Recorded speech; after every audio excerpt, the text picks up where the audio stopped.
Buenas noches, gente. Vamos a dar un momentito para que las personas se terminen de conectar.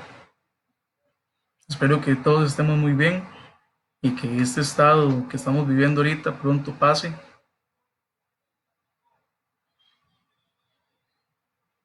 Vamos a dar un momentito.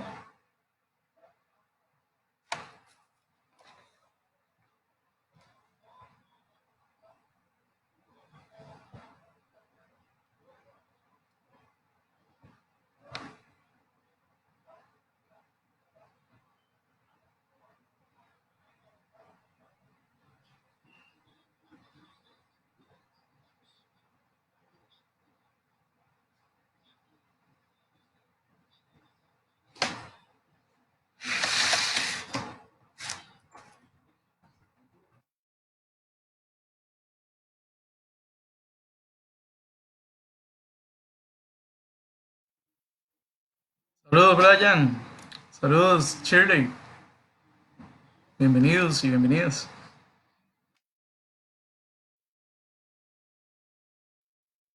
Vamos a dar nada más unos 2 minutitos para empezar con el tema que tenemos hoy.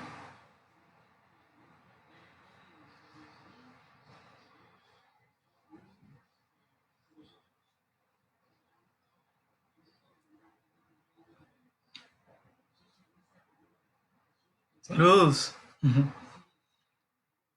Fuerte abrazo. Mucho gusto. En la medida de lo posible que podamos ayudar, con mucho gusto.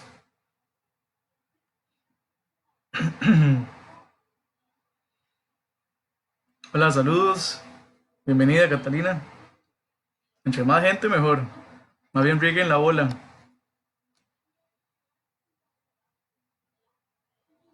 La idea es tener una noche diferente hoy.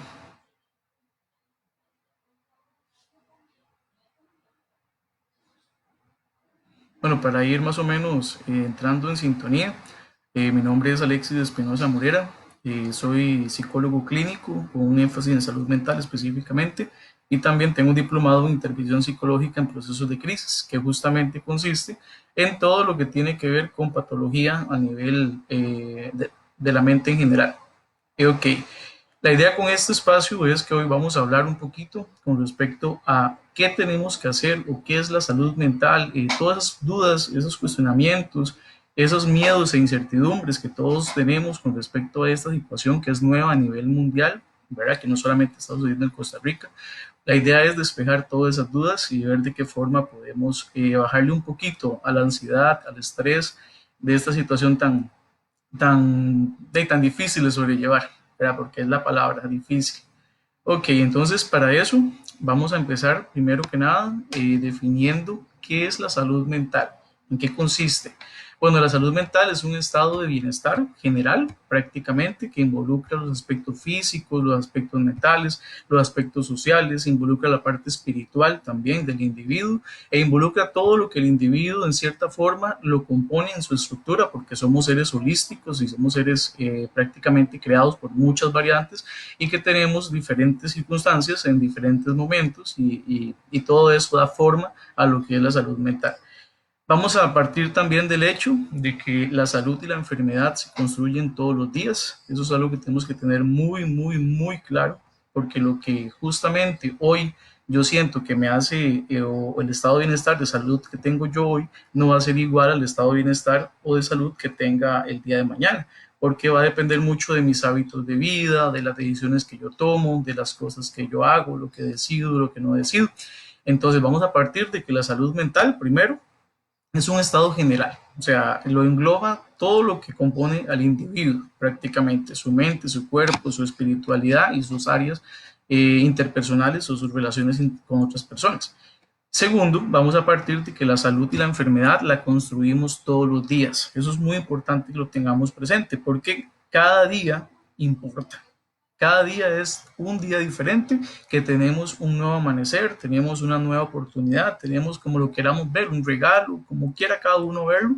Simplemente vamos a decidir qué hacer con ese gran día. Entonces vamos a partir del hecho de que si vivimos un día a la vez, o sea, si vivimos en el aquí y el ahora, como dice la psicología de la gestal, vamos a vivir más tranquilos, Vamos a vivir con las ansias, con el temor, pero no vamos a vivir con pánico, no vamos a tener miedos irracionales. Es normal que tengamos ahorita ansias, es normal que nos sintamos nerviosos, porque las circunstancias en las que estamos viviendo es una circunstancia de incertidumbre. Entonces también tenemos que ir permitiéndonos sentir esas emociones e irlas identificando. Eso significa que tenemos que ver hacia adentro. Ahorita estamos en una circunstancia donde la pandemia que estamos viviendo ya por sí sola es estresante, y además de eso tenemos que literalmente meternos en nuestro hueco, ¿verdad? O en nuestro espacio, en nuestro hogar, como queramos verlo. Eso significa, metafóricamente hablando, también que tenemos que meternos hacia adentro, o sea, tenemos que entrar. Y eso es lo que justamente tenemos que hacer en esta oportunidad. Tenemos que ver de la crisis que estamos viviendo esta oportunidad para crecer. Tenemos que ver esta circunstancia como un medio de evolución, como un medio de desapego, como un medio de arriesgarse. ¿Por qué? Porque las circunstancias que estamos viviendo nos está obligando a que tenemos que hacerlo. E incluso partamos desde la parte de las teorías biológicas, que incluso el mismo Darwin dice que tenemos que adaptarnos a las circunstancias y que tenemos que irnos acoplando al sistema de la evolución. O si no, vamos a quedarnos rezagados o no vamos a poder adaptarnos a las circunstancias, y eso amerita un montón de aspectos que no son tan favorables. ¿Ok? Entonces vamos a partir de que vamos a vivir un día a la vez. Eso es muy importante, porque si yo me permito vivir un día a la vez y si yo identifico las emociones que yo estoy viviendo, yo voy a poder gestionar las acciones para yo poder ir solucionando lo que está sucediendo. Entonces, vamos a partir desde ahí. También vamos a definir que la crisis como tal, según la teoría, es un estado específico, es un estado traumático y es un estado que se percibe como amenazante por el individuo. Las crisis cada individuo las maneja y las vive y las relaciona con su vida de una manera diferente. No todas las personas van a reaccionar igual, no todos los hermanos van a reaccionar ante la misma pérdida, o sea, no todas las personas de la misma comunidad van a reaccionar igual. La crisis se vivencia desde un plano individual y desde un plano colectivo. Entonces tenemos que partir también desde ahí.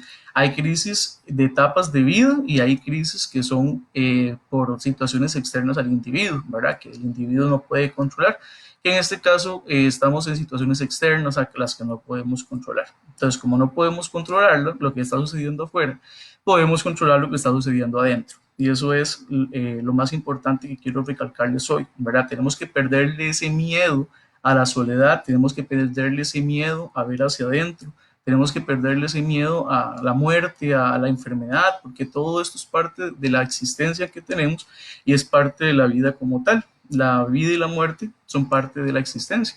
Entonces, no es tanto el miedo a que me voy a morir o que me voy a enfermar, sino es, preguntémonos, ¿qué estoy haciendo yo hoy en este momento para prevenir esas circunstancias?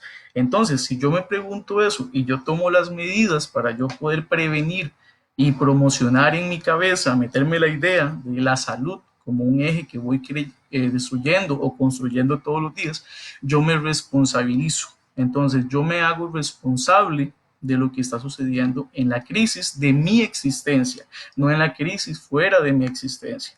Entonces, para tener paz y tranquilidad, vivir en el aquí y el ahora y tener una conciencia sobre lo que está sucediendo en la propia existencia. Eso es muy importante. O sea, es como voltear la cámara hacia el lado de uno y dejar de estar viendo tanto hacia el lado de afuera.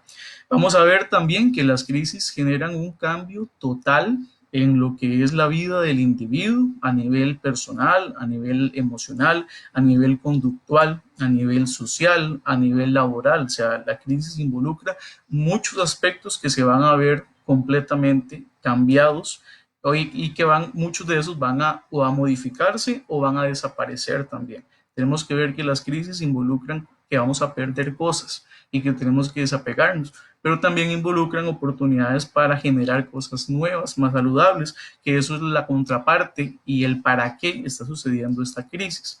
¿El para qué está sucediendo? Bueno, para mi punto de vista, está sucediendo desde lo personal para que cambiemos nuestra perspectiva de la existencia que tenemos en este planeta, por ejemplo. Entonces, ese tipo de análisis propios nos permite ir cambiando nuestros hábitos, ir cambiando los modelos de consumo, los modelos de vida que tenemos, que también eso es algo que tenemos que valorar porque es parte de la crisis que estamos viviendo. Cuando hablamos de crisis, tenemos que ver que por lo general, ¿verdad?, se van a afectar tres aspectos fundamentales, que es el aspecto cognitivo, o sea, el aspecto del pensamiento. La persona va a cambiar la mentalidad, va a cambiar su pensamiento y va a tener que adaptarse a lo que está sucediendo mediante pensamientos que sean lógicos y racionales y que tengan una carga de adaptación, o pensamientos irracionales que van a tener más cargas emocionales y más cargas a lo que tiene que ver con la irracionalidad. Entonces tenemos que ir ubicándonos en esos aspectos, también ir identificando qué aspectos cognitivos, bueno, vamos a tener perturbaciones del pensamiento, o sea, este estrés, este exceso de comunicación, de información, de qué dijo aquel, qué dijo aquella, ¿verdad? Que este publicó. Entonces, todo ese exceso, ese consumo desmedido que estamos teniendo de información, también puede generarnos conflictos. Tenemos que tener presente eso. O sea, no podemos estar dejando que toda esa información, real o no real, nos esté metiendo en la cabeza pensamientos de perturbación, o que estemos generando pensamientos de perturbación o pensamientos de desesperanza. Eso es algo que Aaron Beck, que es un psicólogo canadiense, define como una perspectiva negativa sobre sí mismo, sobre la vida y sobre los demás a futuro, más que todo, ¿verdad? Entonces, la persona tiende a ver todo en su vida como un aspecto negativo, ¿verdad? Como que no vale la pena, todo va a salir mal, esto no se va a arreglar. Entonces, todos esos aspectos se llaman desesperanzas. Entonces, vamos a identificar la desesperanza desde un aspecto cognitivo, desde el pensamiento, pero también desde la parte emocional, porque se manifiesta en los dos aspectos. ¿Qué tenemos que ver también? ¿Qué tenemos que identificar en nosotros? Los pensamientos que tengamos que nos generen emociones como vergüenza, como culpa, ¿verdad? Las demandas absolutistas, por ejemplo, el yo debería, el yo tendría que haber hecho tal cosa, el yo tengo que actuar, ¿verdad? Esas demandas que nos ponemos a nosotros mismos, que a veces son irracionales, también nos pueden robar la paz. Y tenemos que ir identificando esos aspectos como tal para poder ir racionalizándolos y debatiendo para que cambiémoslo a una parte que sea más racional y adaptativa. Entonces, cuando identificamos los pensamientos que me están generando vergüenza, que me están generando emociones negativas, o emociones que se sienten feo, porque tenemos que identificar ese aspecto que es el segundo, que es el aspecto emocional. Cuando ya tenemos identificado la parte del pensamiento, vamos a poder identificar la parte de la emoción, porque el pensamiento genera la emoción. Entonces, la emoción vamos a identificarla. Entonces, si yo tengo pensamientos de catástrofe, eso me va a generar emociones como miedo, como desesperanza, como angustia, como culpa, como un montón de cosas más. Entonces, tenemos que identificar las emociones. Las emociones se dividen en positivas y negativas, pero no es porque unas sean buenas y otras sean malas, sino que es porque unas se sienten agradable y bonito y otras se sienten desagradable y feo.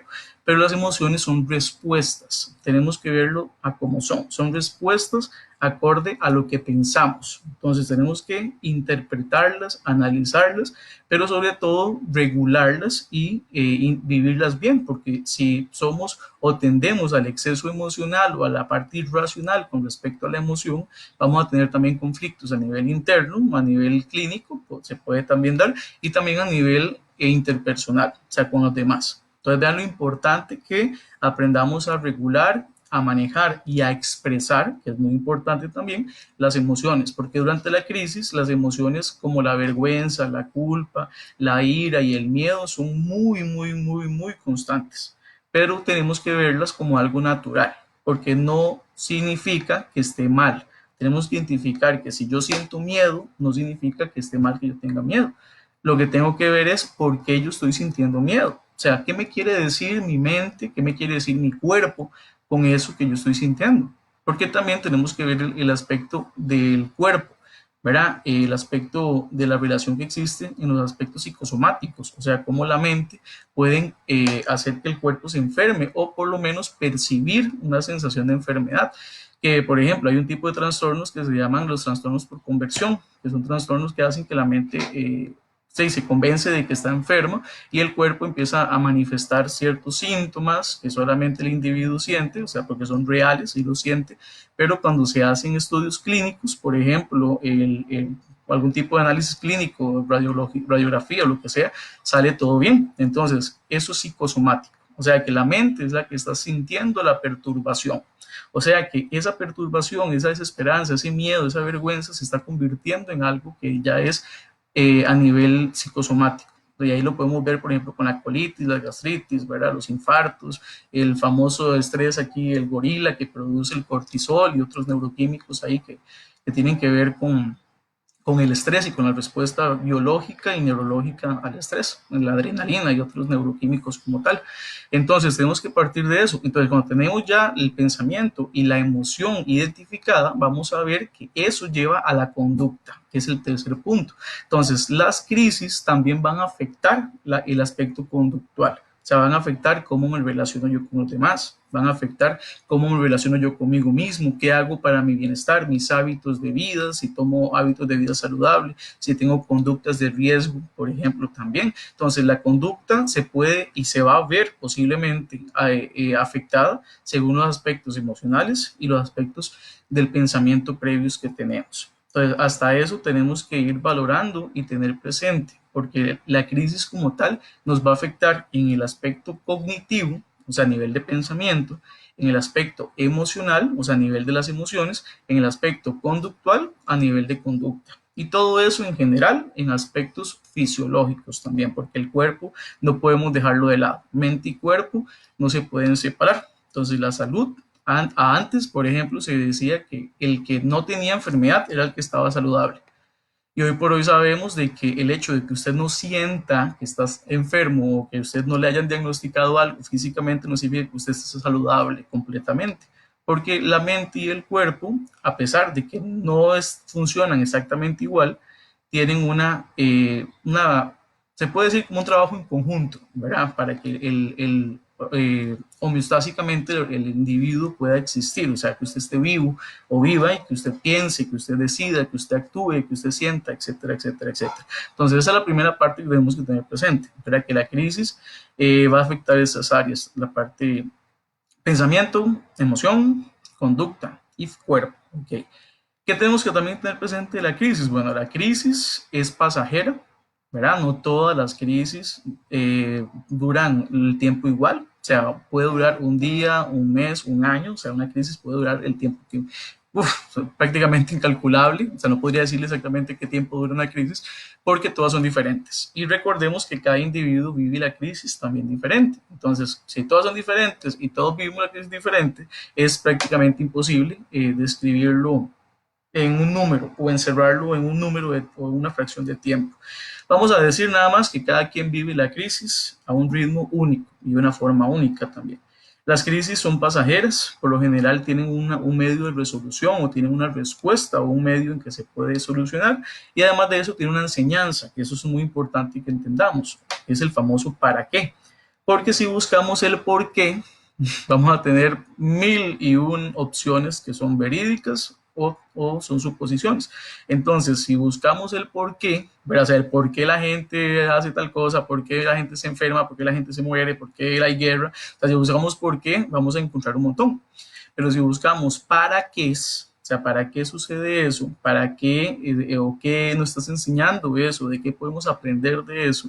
Ya estamos viendo la crisis desde un punto de vista de la resiliencia, que es el poder aprender y el continuar, el seguir a pesar de las adversidades. Y eso es algo muy importante, porque esa capacidad de resiliencia es fundamental durante la crisis. Entre más resilientes seamos, o sea, entre más agarremos ese dolor y todas esas emociones que tenemos ahí negativas que nos hacen sentir mal y las logremos convertir en algo que nos genere una resolución, un avance, en algo que nos motive, que nos dé un sentido, ya es diferente.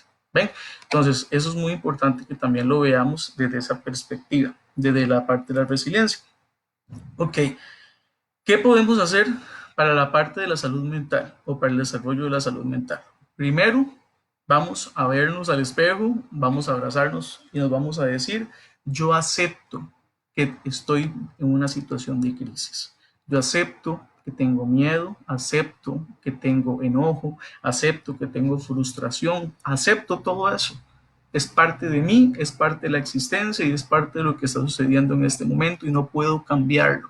No puedo cambiar lo que está sucediendo, solo puedo cambiar lo que sucede dentro de mí. Solo puedo cambiar mis pensamientos, mis palabras y mis conductas, nada más. Eso es muy importante que lo tengamos presente, porque si no vamos a luchar contra corrientes que no podemos vencer, vamos a desgastarnos, frustrarnos, hacer un montón de cosas que no necesariamente son las mejores para nuestra salud, ¿verdad? Vamos a centrarnos en lo que sí podemos controlar. Eso es muy importante. O sea, sí puedo hacer esto, esto y esto. No puedo hacer esto, esto y esto. Entonces, lo que sí puedo hacer, pues veo cómo lo hago, tomo medidas y lo que no puedo hacer, lo acepto. Me resigno. Esa palabra es mágica y eso es una emoción también, la resignación. O sea, tenemos que resignarnos, que es aceptar lo que me genera un dolor, lo que me genera un malestar, aceptar que no lo puedo cambiar, aceptar que no depende de mí. Tenemos que resignarnos a que esta crisis depende de mí solamente en las acciones de prevención, ¿verdad? El no salir, el lavarnos las manos, el tomar todas las medidas que ya estamos cansados de cierta forma de escuchar. Ahí es lo único que yo puedo hacer, ¿verdad? Pero yo no puedo salir y combatir, quitar, eliminar lo que está sucediendo como tal, ¿ok? Vamos a también algo muy importante, regresar a la conciencia con el cuerpo, regresar a la conciencia de lo que sucede conmigo mismo, regresar a la conciencia de cómo esas preocupaciones, cómo esos miedos y cómo todas esas cosas negativas que suceden fuera de mi cuerpo me afectan. Eso sí lo podemos hacer.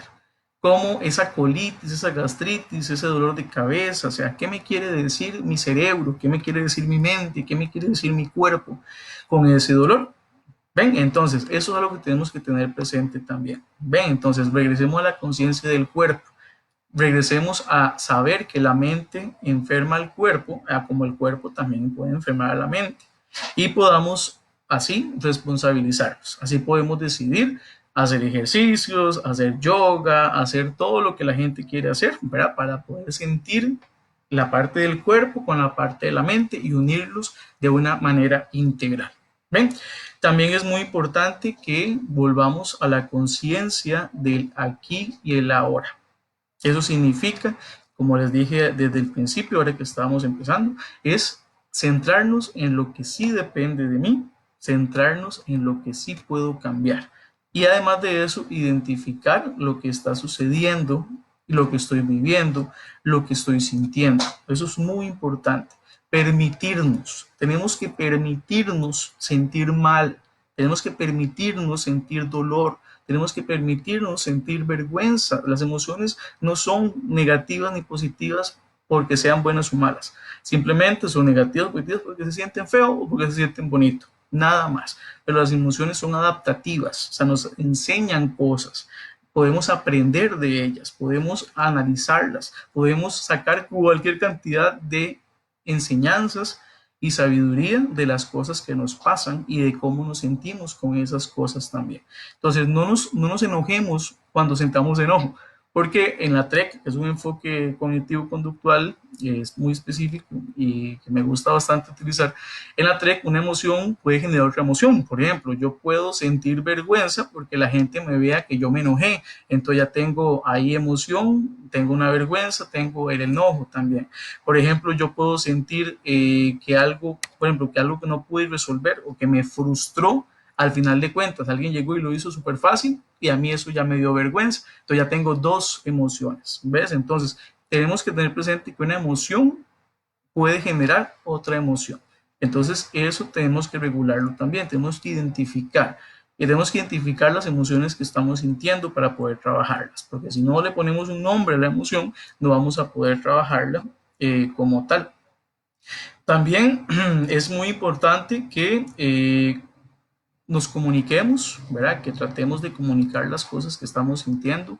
No tiene nada de malo, es algo muy importante. De hecho, que la comunicación es fundamental. Que comuniquemos lo que sentimos, que comuniquemos cómo nos sentimos, también es importante. Hay personas que tendemos a ser un poquillo más como de no comunicar las cosas a nivel emocional, a como hay otra gente que es muchísimo más comunicativa, ¿verdad? Pero no todo el mundo significa que tiene que decir qué es lo que está sintiendo como tal. O no es una obligación que usted le cuente a todo el mundo lo que usted está sintiendo, pero sí le puede ayudar. Como una recomendación, si usted siente que tiene un nudo aquí en la garganta, si tiene cosas que siente que tiene que resolver, miedos, inseguridades, comuníquelas. Tal vez alguien le pueda ayudar, o incluso el simple hecho de verbalizarlo, de darle una forma, de darle una estructura, ya le permite a su conciencia, a su mente, irle dando una resolución diferente, un análisis diferente. Entonces, el comentar o el escribir, por ejemplo, hay gente que dice, es que yo no soy muy bueno para comentar. Entonces, muy bien, entonces el escribir, el llevar autorregistros, el llevar diarios de cómo nos sentimos, de qué estamos sintiendo, nos puede ayudar mucho. Primero, para sacar, expresar y regular las emociones, y también porque a largo o mediano plazo nos va a permitir comparar el estado en que nos encontremos en ese momento con el estado en que estábamos en el pasado. Y eso es un buen medio para desarrollar la resiliencia con las personas también, porque así podemos ver o trabajar el recurso de que somos sobrevivientes, de que hemos podido salir adelante en estas circunstancias difíciles y en otras circunstancias de la vida, porque tenemos que motivarnos. O sea, se oye como muy de coach, ¿verdad? Como muy ahora muy de moda esto de todo lo que es los libros de autoayuda y todo lo que es la psicología positiva, como muy light, desde mi perspectiva, perdón, ¿verdad? Muy personal, pero es real, o sea, tenemos que enfocarnos en nosotros, tenemos que creer en nosotros, ¿verdad? Tenemos que decir yo soy importante, yo puedo hacer las cosas, o sea, tenemos que centrarnos en lo que sí podemos hacer, en las capacidades. Y también buscar las virtudes, buscar los talentos, buscar todo eso que tenemos aquí, porque lo tenemos, ya dentro de nosotros vive la creatividad, el amor, la solidaridad, todo eso que tenemos ahí, sacarlo, buscarlo y sobre todo desarrollarlo, porque ahorita más que nunca ocupamos unirnos, ahorita más que nunca ocupamos volver la mirada a los grupos o a la comunidad, a la parte gregaria, porque somos seres gregarios, o sea, somos seres de grupos, ¿verdad? El ser humano no está hecho para vivir solo, porque desde que nacemos hasta que nos morimos vamos a ocupar de otras personas. Entonces tenemos que tener presente ese aspecto, o sea, somos seres de grupos y no podemos renunciar a las demás personas, no podemos renunciar al mundo como tal. Y en este momento ocupamos, en la medida de lo posible, que todos tomemos medidas dentro de la responsabilidad, ¿verdad? Para poder generar medios para salir adelante en la crisis. Entonces, parte de lo que yo puedo contribuir es identificar los aspectos con los que yo cuento. O sea, si yo puedo contribuir en algún aspecto de voluntariado, si puedo hacer algo, si puedo regalar o diseñar, utilizar, no sé, cualquier cosa, lo que sea. Cualquier medida que podamos hacer para que otra persona esté mejor en este momento es genial. Y además de eso, que a nivel de salud mental, el ayudar a otra persona nos genera también lo que es empatía, ¿verdad? Nos genera también lo que es esa sensación de la necesidad de ayuda, de lo que es el amor al prójimo, el sufrimiento, la conciencia del sufrimiento del otro. Y eso hace que también generemos medios de resolución, que medios a ver cómo podemos hacer entre todos. Y ya toda esta pandemia ha demostrado de que la individualidad y el egoísmo mezquino, ¿verdad? De yo tengo y yo, no sirve para nada, ¿verdad? Porque por más dinero que uno tenga, ya la pandemia y la salud en general nos ha demostrado que de nada sirve. De nada sirve el tener y tener y tener si no tenemos a nadie o si no tenemos los medios para hacer que la existencia de los demás sea mejor. Entonces, cualquier ayuda, cualquier recurso, el escuchar a los demás, el simplemente generar medios de que la gente se exprese, que haga catarsis, ¿verdad? Esos medios son geniales. Y una escucha, una sonrisa, una llamada, no sé, cualquier cosa que podamos hacer, nunca está de más como tal. Es muy importante el ocio.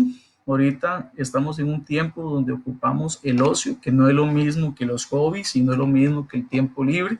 El ocio es ese tiempo positivo para mí, que me genera un estado de gratificación, de satisfacción, que me hace sentir pleno, que me llena de gozo, que me llena de vida, de vitalidad, porque no es lo mismo que el pasatiempo. O sea, usted puede tener un pasatiempo X o un hobby X y no necesariamente le va a generar ese ocio o ese disfrute.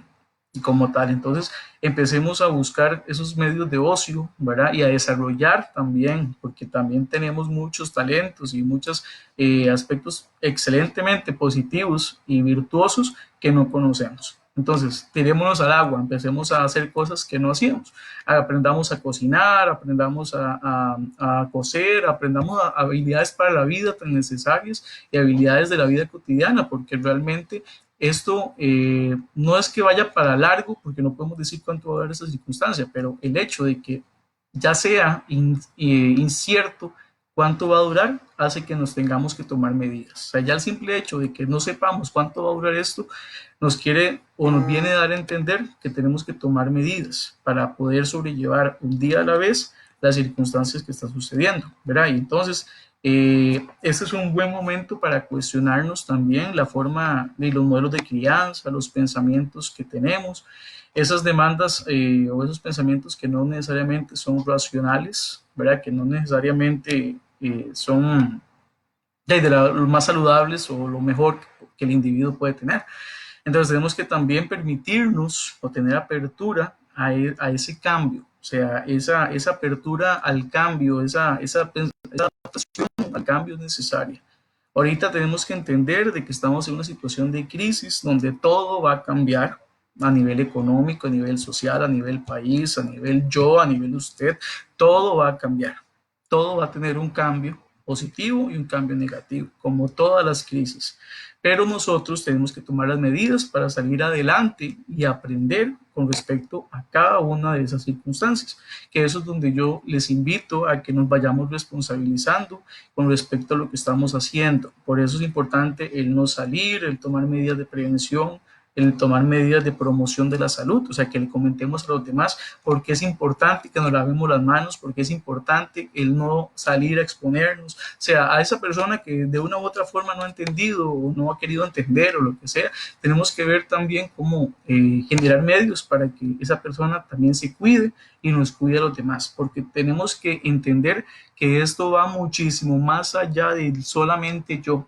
Tenemos que desaparecer ese ego del yo, de que yo, y tenemos que pensar en todos, tenemos que pensar en el ser, o sea, tenemos que ser seres humanos, tenemos que volver a la humanidad como tal, a nuestra humanidad, porque si no volvemos a esa humanidad, estamos sentenciados. Tenemos que volver a estar juntos. Por ejemplo, modelos económicos, por ejemplo, como el trueque, medios de cambios, apoyar la economía local, apoyar medios que sean más propios de las comunidades, medios donde la comunidad se gestione sola, donde la comunidad gestione sus medios, sus proyectos también, obviamente con las instancias necesarias, pero que la comunidad tenga la iniciativa. Y eso es muy importante también en el tiempo de la salud mental. Sepamos que cada conducta, cada acción, cada decisión, cada palabra, ahorita puede importar e importa. Entonces, todo lo que podamos hacer para que esta crisis sea lo más llevadera posible, por favor, hagamos. Eso involucra ayudar a los demás, eso involucra si podemos dar comida a los que no tienen, si podemos ayudar económicamente. O sea, ahorita es un tiempo donde vamos a ocupar volver a unirnos, porque si no nos unimos no vamos a poder salir adelante, ni como país, ni como mundo, prácticamente.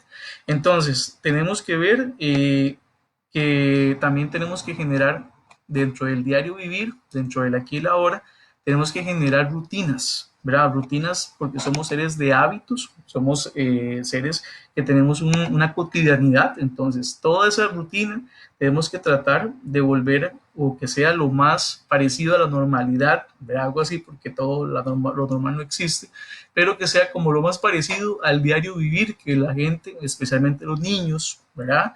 Tenían, porque ya eso ahorita no se puede realizar.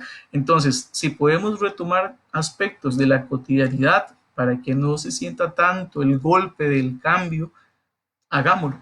Más que todo, por ejemplo, hay niños con necesidades especiales o con algún tipo de discapacidad cognitiva, física o cualquier cosa que también tienen sus espacios y que ocupan sus espacios, espacios de esparcimiento, espacios de acceso, o sea, todo eso tenemos que velar por ellos también. Pero en la medida de lo posible tratemos de que esos derechos que se poseen se cumplan también, porque de esto, el hecho de que estemos bajo una cuarentena o estemos con distanciamiento social no significa que vamos a dejar a las comunidades o a los grupos vulnerables fuera. O sea, tenemos que también tener presente que en los periodos de aislamiento que estamos viendo ahorita, hay personas que están en estado de vulnerabilidad. O sea, hay personas que están viviendo con agresiones, que están siendo víctimas de algún tipo de violencia, que tienen algún tipo de irrespeto a los derechos humanos en algún tipo de aspecto, ¿verdad? Entonces, hasta eso tenemos que velar también. Si la comunidad o ustedes como familia o quien sea, podemos organizarnos para que estas personas vulnerables estén bajo un mejor modelo y marco de protección y de accionar, pues también sería lo idóneo, ¿verdad? Porque estas comunidades vulnerables son, como la palabra lo dice, son especialmente vulnerables a las circunstancias que estamos viviendo. Entonces, si yo como un hombre, por darles un ejemplo, no es lo mismo en una situación de crisis que una mujer, porque una mujer es más vulnerable, porque a nivel de Latinoamérica, por ejemplo, hay feminicidios y otros aspectos culturales, religiosos. Bueno, hay muchísimos aspectos que hacen que un hombre sea o esté más seguro o que tenga una vida más fácil en muchos aspectos que una mujer. Entonces, por ejemplo, una mujer ya tiene esta vulnerabilidad. Los adultos mayores son los más vulnerables ahorita en esta circunstancia.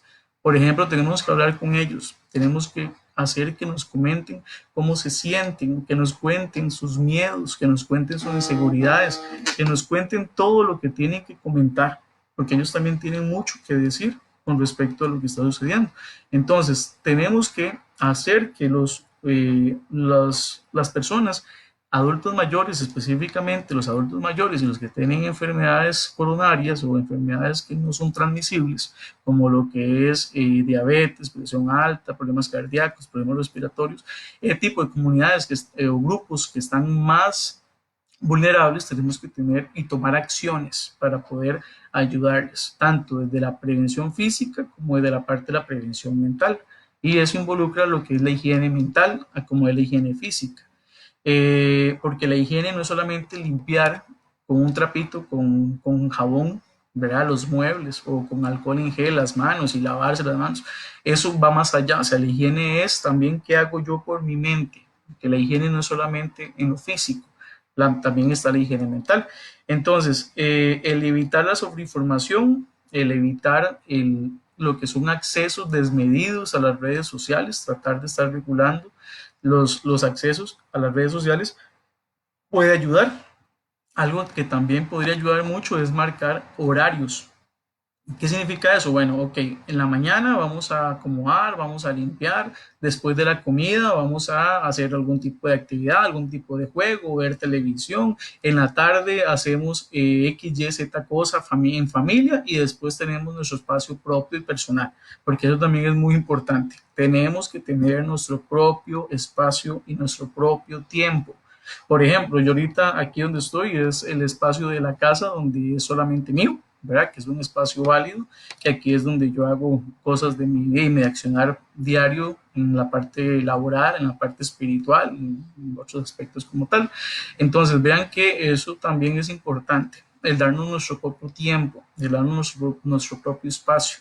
Es necesario en este tiempo de crisis que estamos viviendo, porque si no vamos a terminar relacionándonos mal con las otras personas por el estrés, por la ansiedad, por esa sensación de estar encerrados y encapsulados, por decirlo de alguna otra forma, todos juntos. Entonces, esos espacios propios de salud mental, de ocio, que ahí es donde se aplica el ocio, son necesarios. Es importante también pensar de que todas estas medidas que estamos tomando son por el beneficio de las otras personas, no solamente por mi beneficio, porque tenemos que ver de que hay otras personas que son mucho más vulnerables, que están en un mayor riesgo de tener esta enfermedad o tener una complicación respiratoria muchísimo peor que una persona que esté más sana, por decirlo de alguna otra forma. Entonces, tenemos que tener presente también eso, o sea, que nuestro accionar tiene que ir enfocado a la prevención comunitaria, a lo que es la promoción y prevención de la salud en la comunidad. Entonces tenemos que prevenir la enfermedad desde la comunidad. Tenemos que ayudar también a lo que es que mis acciones contribuyan a que esta lucha que se está haciendo a nivel país, que está siendo excelente desde mi perspectiva personal, se mantenga, ¿verdad? Porque ya lo que el Poder Ejecutivo la presidencia como tal y el gobierno como tal hagan, eso no depende de nosotros. Lo que depende de nosotros es cómo podemos contribuir a esas medidas que se están tomando. Eso sí es lo que depende de nosotros. O sea, qué podemos hacer y qué no podemos hacer. Eso es algo muy importante que también tenemos que tenerlo presente. Entonces, cuando tenemos esos aspectos ya identificados, vamos a poder tener un diario vivir más tranquilo, un día a la vez, etcétera, etcétera. Porque si no, vamos a vivir en una eterna ansiedad, vamos a vivir en una sensación de complejidad constante, o sea, vamos a estar en un estado de desesperanza y la idea no es estar en así.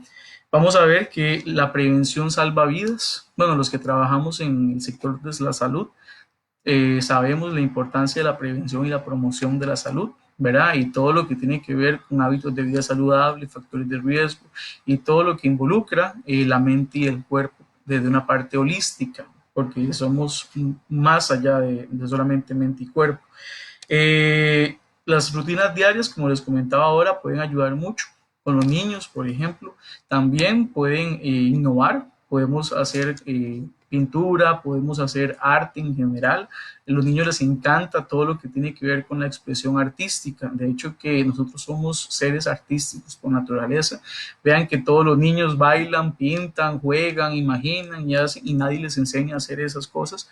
¿Por qué? Porque ya tenemos la expresión corporal, ya tenemos la expresión verbal, ya tenemos todos esos aspectos positivos que nos permiten generar ese tipo de expresiones. Entonces, el arte puede ayudar también a los niños a que expresen lo que están sintiendo, porque los niños no tienen hasta por ahí de los 10 años aproximadamente es donde ya van identificando qué emociones tienen, qué es lo que sienten, ¿verdad? La regulación como tal. Antes de eso, los niños no tienen tanta facilidad para llegar y decirte, mira mamá, o mira papá, tío, tía, quien sea, me siento enojado